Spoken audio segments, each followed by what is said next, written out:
ఫలితాలని ఇంకా దాదాపుగా కొలిక్కొస్తా ఉన్నట్టున్నాయి.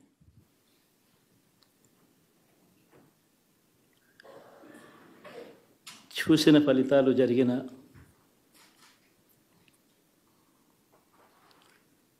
పరిస్థితులు చూస్తే నిజంగా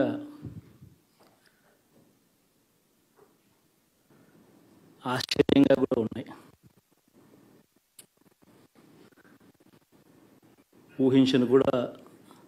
ఊహించలేదు ఇలా జరుగుతుందని, ఇలా వస్తాయని కూడా. బట్ ఎస్,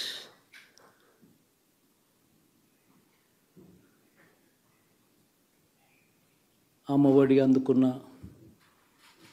53 లక్షల మంది తల్లులకు మంచి చేసిన, పిల్లలు బాగుండాలి, వాళ్ళ చదువులు బాగుండాలని తాపత్రయపడుతూ అడుగులు వేశాం. మరి అక్క చెల్లెమ్మల ఓట్లు ఏమయ్యాయో తెలీదు. 66 లక్షల మంది అవ్వాతాతలకు, వితంతులకు, వికలాంగులకు గతంలో ఎప్పుడు జరగని విధంగా మంచి చేశాం. వారి కష్టాల్లో తోడుగా ఉంటూ, వారి కష్టాన్ని అర్థం చేసుకుంటూ, వారి ఇంటికే పంపించే వ్యవస్థను సైతం తీసుకొస్తూ, గతంలో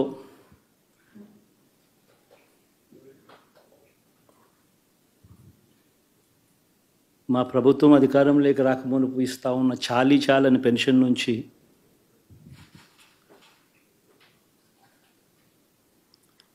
ఎంతో మంచి చేస్తూ అడుగులు వేసినా కూడా ఆ అవ్వాతాతలు చూపిన ఆప్యాయత ఏమైందో కూడా తెలియడం లేదు. దాదాపుగా 1,05,00,000 మందికి, పొదుపు సంఘాల అక్క చెల్లెమ్మలకు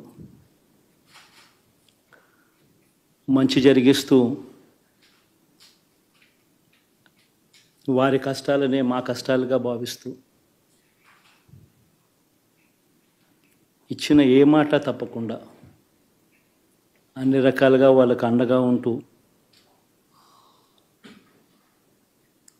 ఆసరాతో తోడుగా ఉన్నాం, సున్నా వడ్డీతో సైతం అండగా ఉన్నాం, చేయూత సైతం తోడుగా ఉంటూ నిలిచాం. మరి ఆ 1,05,00,000 మంది అక్క చెల్లెమ్మల ప్రేమాభిమానాలు ఏమయ్యాయో తెలియవు. 26 లక్షల మంది చేయూతను అందుకుంటున్న అక్క చెల్లెమ్మలు, వారి ఆప్యాయత ఏమైందో తెలీదు.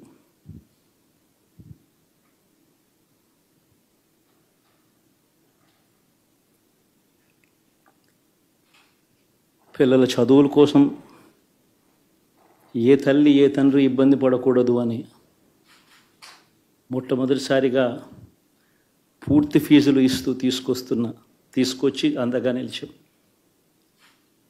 చదువుల్లో ఎప్పుడూ చూడని మార్పులు తీసుకొచ్చాం. దాదాపుగా 12 లక్షల మందికి సంవత్సరానికి మంచి జరిగిస్తూ,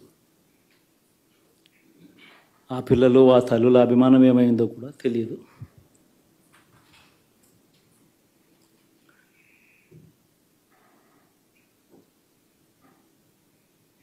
దాదాపుగా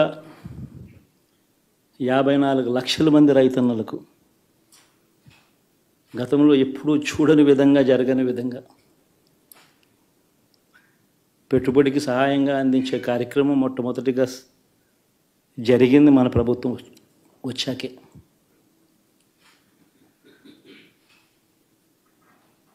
మరి అంతగా రైతన్నలకు తోడుగా ఉంటూ, రైతన్నలకు రైతు భరోసా ఇవ్వడం కానీ,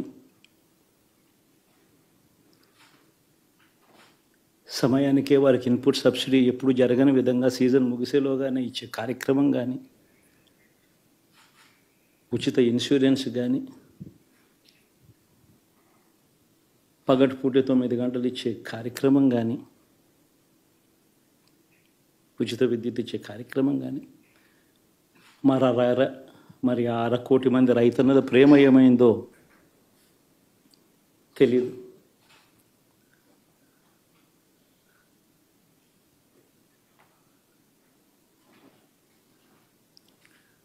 మరి ఇన్ని కోట్ల మందికి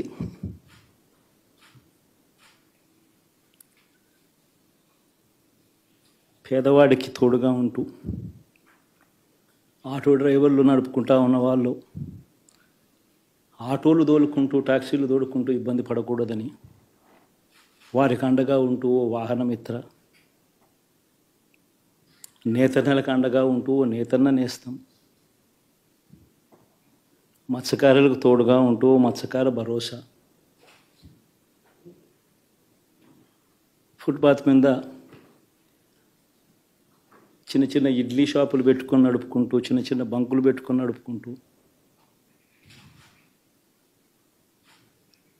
చిన్న చిన్న వ్యాపారాలు చేసుకుంటా ఉన్న వీళ్లకు, నా అక్క చెల్లెమ్మలకు, నా అన్నదమ్మలకు మంచి జరగాలని ఆరాటపడుతూ వాళ్ళకు ఒక తోడు,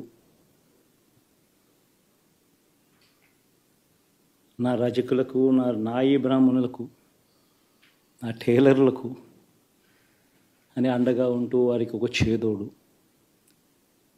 మరి ఇన్ని లక్షల మందికి ఇంత మంచి చేసి, ఇన్ని కోట్ల మందికి, లక్షలు కూడా కాదు, కోట్ల మందికి మంచి జరిగించి, ఎప్పుడు జరగని విధంగా మేనిఫెస్టో అంటే ఒక చెత్తబుట్టలో పడేసే డాక్యుమెంట్ కాదు. ఒక మేనిఫెస్టో అంటే ఒక బైబిల్ అని, ఒక ఖురాన్ అని, ఒక భగవద్గీత అని మొట్టమొదటి రోజు నుంచి కూడా భావిస్తూ ఏకంగా 99% వాగ్దానాలు అమలు చేసి అంతే చిత్తశుద్ధితో ఆ మేనిఫెస్టోను కూడా అక్క చెల్లెమ్మల ఇంట్లోకి తీసుకొని వెళ్ళి చూపించి మీరే టిక్కు పెట్టండి అనే నిబద్ధత గల ప్రభుత్వంగా పనిచేసాం. ఇప్పుడు జరగని విధంగా పిల్లల చదువులు, పేదరికం పోవాలి అని అంటే పిల్లల చదువులకు క్వాలిటీ ఎడ్యుకేషన్ అవసరం అని మొట్టమొదటిసారిగా ఇంగ్లీష్ మీడియంను వ్యతిరేకిస్తున్న వాళ్ళందరూ పెత్తందారులతో యుద్ధం చేసి సైతం పిల్లలకి ఇంగ్లీష్ మీడియం తీసుకొని రావడమే కాకుండా టోఫుల్, ఐబీ లాంటి కళలు కూడా కలం. ఆ పేద పిల్లలకు అండగా నిలబడాలని, తోడుగా ఉండాలని, వారి చరిత్రలు మార్చాలని, ఎప్పుడు చూడని విధంగా గ్రామ స్థాయిలోనే సచివాలయ వ్యవస్థ, వాలంటీర్ల వ్యవస్థ తీసుకొచ్చి ప్రతి ఇంటికి సేవను అందించే కార్యక్రమం చేశాం. వివక్ష లేకుండా, కరప్షన్ లేకుండా దాదాపుగా 2,70,000 కోట్ల రూపాయల పైచిలకు ఇంటి వద్దకి అందించగలిగాం.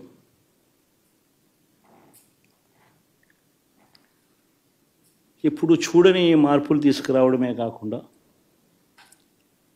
ఒక చదువుల రంగం అయితేనేమి, ఒక విద్యారంగం, ఒక వ్యవసాయ రంగం అయితేనేమి, ఒక వైద్య రంగం అయితేనేమి,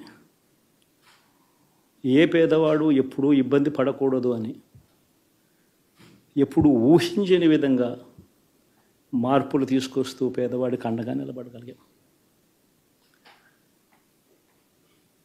విమెన్ ఎంపవర్మెంట్ అంటే ఇది, మహిళా సాధికారత ఇది అంటే ఇది అని ప్రపంచానికి చాటి చెప్పగలిగాం.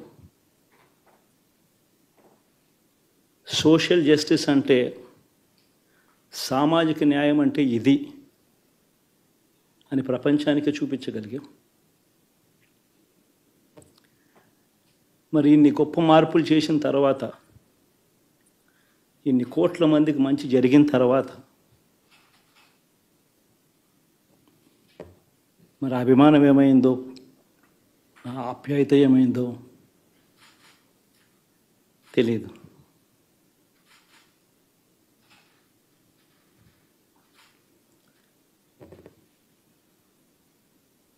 ఎవరో మోసం చేశారో, ఎవరో అన్యాయం చేశారో అని చెప్పి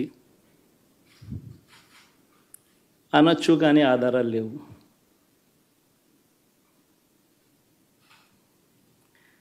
ఏం జరిగిందో దేవుడికి తెలుసు. పెద్ద నేనైతే చేయగలిగింది ఏమీ లేదు. ప్రజల తీర్పు తీసుకుంటాం,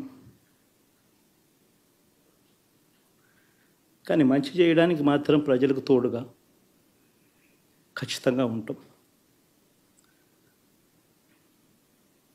వాయిస్ ఆఫ్ ది వాయిస్లెస్ కింద ఈ పార్టీ తాను చేయాల్సిన పని తప్పకుండా చేస్తుంది. పేదవాడికి అండగా ఉండే కార్యక్రమంలో ఎప్పుడూ కూడా పేదవాడికి తోడుగా ఉంటూ గలం విప్పుతుంది, పేదవాడికి అండగా నిలుస్తుంది. పెద్ద పెద్ద వాళ్ళ కూటమి ఇది, ఢిల్లీలో సైతం శాసించే పరిస్థితుల్లో ఉన్న కూటమి ఇది. ఆ కూటమిలో ఉన్న బీజేపీకి, ఆ కూటమిలో ఉన్న చంద్రబాబు గారికి, ఆ కూటమిలో ఉన్న పవన్ కళ్యాణ్ గారికి, అందరికీ కూడా వాళ్ళ గొప్ప విజయానికి అభినందనలు.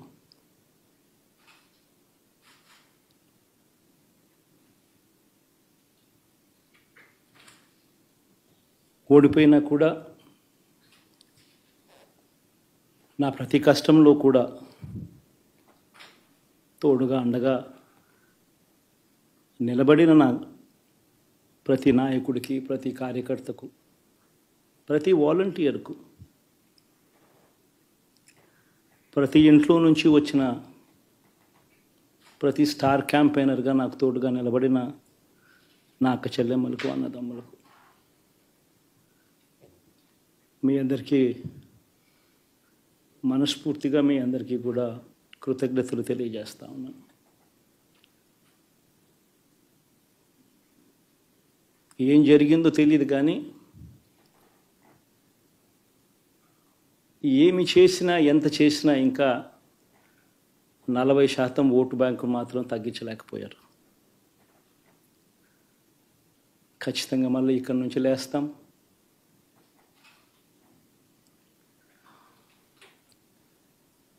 మళ్ళీ ఇక్కడి నుంచి గుండె ధైర్యంతో నిలబడి మళ్ళీ లేస్తాం.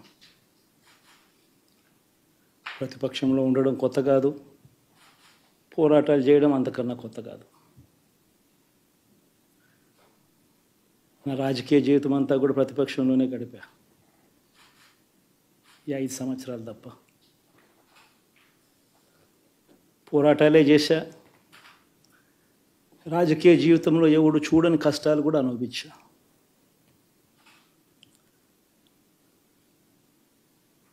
ఇప్పుడు అంతకన్నా కష్టాలు ఏదైనా పెట్టినా కూడా సిద్ధంగా ఉన్నాం, సిద్ధంగా ఎదుర్కొంటాం. ఆల్ ది వెరీ బెస్ట్ గవర్నమెంట్లోకి వచ్చిన వాళ్ళకు. Thank you.